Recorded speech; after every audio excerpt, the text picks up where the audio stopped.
Él llegó. Come fruta. Come banana. Adelgaza, adelgaza, adelgaza. Nada, nada, nada. Nada. Se arregla el pelo.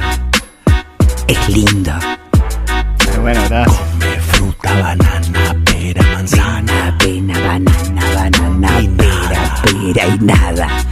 Y nada, nada, nada. Nada. No baja nada. Gelatina por las mañanas.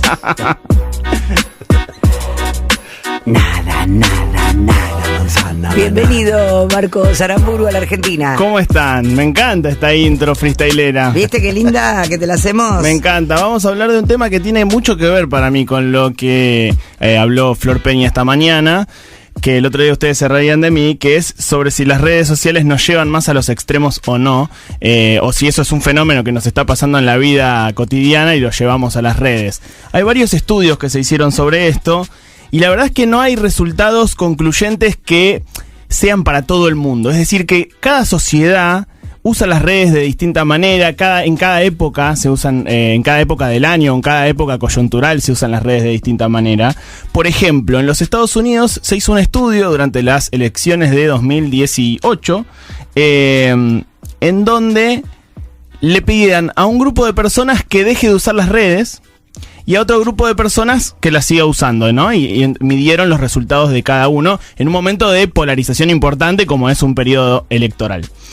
¿Qué vieron después de 4 semanas? El grupo 1, el que había dejado de usar las redes, había pasado menos tiempo viciando con el celular o con la computadora y había reemplazado esas actividades por ver tele o estar más con amigos o leer más libros, etc. También había manifestado que había incrementado su bienestar subjetivo, es decir, que se sentían mejor, estaban más felices, habían disminuido el nivel de información y polarización política y habían sostenido estos efectos a largo plazo, más allá de esas 4 semanas de lo que había durado el experimento. O sea que en ese tipo de resultados se podía ver que sí, que el uso de redes sociales aumentaba, digamos, la polarización y nos alejaba un poco de las personas. Lo que me asombra es que le quedó como una resaca de bienestar. Claro. Pero vamos a ver, este mismo estudio se hizo luego en Bosnia-Herzegovina, país de los Balcanes. Y vieron resultados totalmente adversos. ¿Por qué? Porque las diferencias étnicas de ese país hacía que las redes fueran el único lugar en donde uno podía ver cosas positivas del otro. Es decir, que en la vida cotidiana nunca se cruzaban con alguien de la otra etnia, pero en las redes era el único lugar en donde podían ver que el otro, bueno, festejaba su cumpleaños, se iba de vacaciones, era feliz. Que se acercaba un poco. Era el único lugar en donde un poquito se acercaban. Es decir, que es interesante plantearlo como un fenómeno que no se replica igual en todas las sociedades, porque tiene lógica que así sea, que no sea igual para todos al mismo tiempo en todos los lugares del mundo.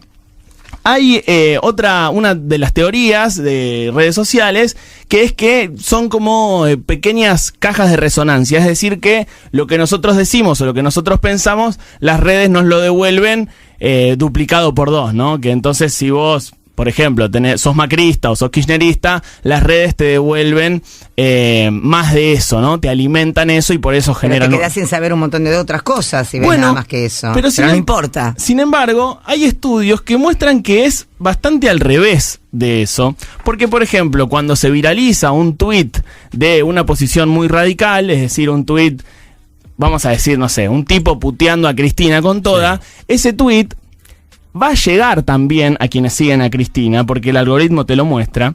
Y eso es algo que no pasaría, o que no pasaba en la época de solo leer los diarios, porque vos no ibas, el común de la gente, a leer el diario que no era de su posición. Digamos, yo no voy a leer La Nación. Entonces, si las redes sociales no me muestran lo que tuitea La Nación, yo ni me entero lo que dice La Nación. Entonces, también pone un poco en cuestión esta serie de estudios, eso de que abre más todavía el juego. Bueno, que por lo menos nos hace ver diferentes cosas, y que lo que dicen es que en redes sociales como Facebook, por ejemplo, lo que tienden es, más que a la polarización, es a la despolitización. redes sociales como Facebook nos llevan a, y esto ya lo hablamos alguna vez cuando hablamos de algoritmos, que cada red social, por sus diferentes formas... Lo que deberían hacer más que de despolitizar es dejar de desodiar. Porque politizar no está, poner la política como el sinónimo del odio es grave. Despolitizar para que la gente no odie. Que la gente tenga un pensamiento político no te convierte inmediatamente en un ser odiante u odiado. Eso es lo ridículo que está sucediendo en este momento. Pero ahora lo interesante es preguntarse si eso es un fenómeno que nos está ocurriendo en todos los ámbitos de la vida o si es solo en redes sociales. O si es algo que nos está pasando en todos los ámbitos de la vida y que eso lo llevamos a redes sociales. Yo creo que no, porque vos fíjate que la gente sigue reuniéndose a comer. Porque vos antes, cuando se peleabas en la mesa del domingo, hablaba el radical, hablaba con el peroncho y hablaban y discutían y qué sé yo, y había una discusión mucho más profunda, primero y principal, no era todo tan liviano, y era como menos odiador, pero siempre hay el de Boca y el de River, el que está en contra, el que es machista y el que no, o sea, siempre hay gente que no opina como vos, y eso no significa que ahora no pasa más, me parece. Tal cual, yo incluso lo escuchaba, creo que a Carlos Malatón, no estoy seguro, pero un tipo con el que ideológicamente... Pero es divertido, Carlos Malatón. Sí, muy divertido. Pero lo que él decía es justamente eso, que si vos cuando trabajás en política, cuando sos militante, por ejemplo, en una facultad, vos pasás y al tipo de al lado, de la mesita de al lado, lo saludás. Porque es un compañero del espacio, del mismo, los dos militamos en el mismo espacio, nos saludamos, los diputados pasan. Ahora, y al del bloque al lado dice, hola, ¿cómo andás? Hacer que el otro no tenga pensamiento es lo grave. Que el otro no tenga que pensar para que yo lo pueda querer, y es una locura porque habla mal de mí. Y que el otro piense de otra manera y yo no lo quiera porque piensa de otra manera que la mía, soy un imbécil, soy un ignorante. No, y cómo también te quieren imponer pensamientos. Vos sabés que recién lo dijiste de una forma tan natural y uno a veces pierde de vista el tema de la despolitización, ¿no? El poner a la política como sinónimo. Como el único mal es la política, no está mal. O sea, que los políticos, haya políticos de mierda, no significa que la política sea algo malo. Cómo la estamos viendo y cómo la estamos usando es lo malo, me parece a veces. Con respecto a esos temas que te quieren imponer, hay un concepto que justo venía a traer que se llama la ventana de Overton. Y es la ventana sobre la cual entran los temas que están en agenda pública, ¿no? Entonces, hay algunos temas que la gente no va a aceptar, pero lo que sirven es para agrandar esa ventana. Por ejemplo, se empieza a hablar de venta de niños o venta de órganos, que acá en la Argentina pasó.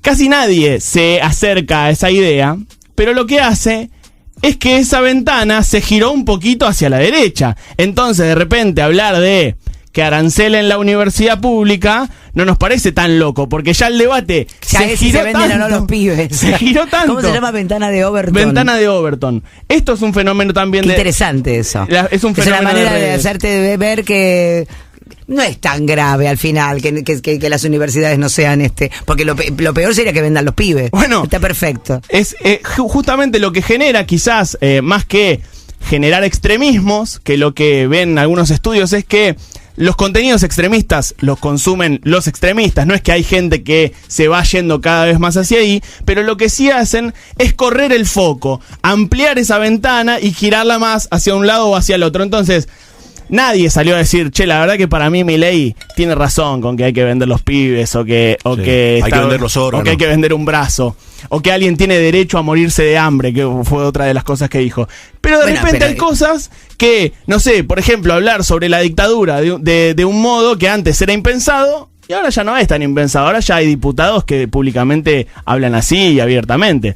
Entonces, es uno de los conceptos de redes sociales que se están estudiando. Todo esto lo leí en un newsletter muy bueno que se llama Techo, Tierra, Trabajo y Wi-Fi, escrito por Manu Aguilera, y hay un montón de estudios que estudian redes sociales justamente así, como un fenómeno diferente, que se expresa diferente en todas las sociedades del mundo, porque ya es parte de nuestra vida. Ya no se puede decir lo que pasa en las redes, lo que pasa en la vida. Ya lo que hoy la escuchábamos a Flor Peña hablar de su Instagram, era su trabajo, no es que estaba diciendo, no, me cortaron el hobby, me cortaron el trabajo, la forma en la que yo me gano mi plata.